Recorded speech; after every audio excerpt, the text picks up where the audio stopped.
மதுரையில் தண்டவாளத்தையொட்டி நடந்து சென்ற கல்லூரி மாணவி ரயில் உரசியதில் படுகாயங்களுடன் மீட்கப்பட்டு அரசு மருத்துவமனையில் அனுமதிக்கப்பட்டுள்ளார். விரிவான தகவல்களை செய்தியாளர் ராஜ்குமார் வழங்க கேட்போம். ராஜ்குமார், தகவல்கள் என்ன?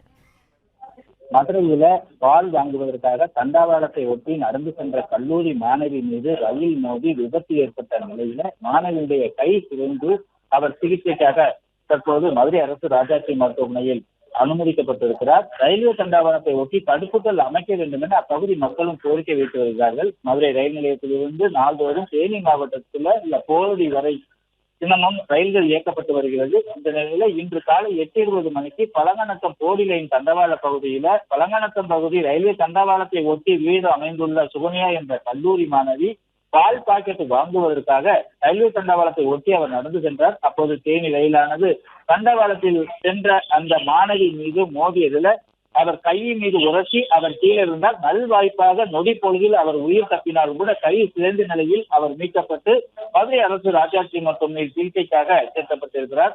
நாள்தோறும் தேனி ரயில் சென்று வரக்கூடிய ரயில்வே தண்டவாள பகுதியில, அதுவும் பழங்கநத்தம் ஒட்டிய பகுதிகளில் தொடர்ந்து பொதுமக்கள் அலட்சியமாக ரயில்வே தண்டவாளத்தை கடப்பதால விபத்துகள் தினமும் நடந்து வரக்கூடிய ஒரு சூழ்நிலையில் பொதுமக்கள் நடமாடக்கூடிய குடியிருப்புகள் இருக்கக்கூடிய இந்த ரயில்வே தண்டவாளத்தை ஒட்டி பாதுகாப்பு வேலிகள் அமைக்க வேண்டும் என அப்பகுதி மக்களும் ஒரு கோரிக்கை வைத்து வருகிறார்கள்.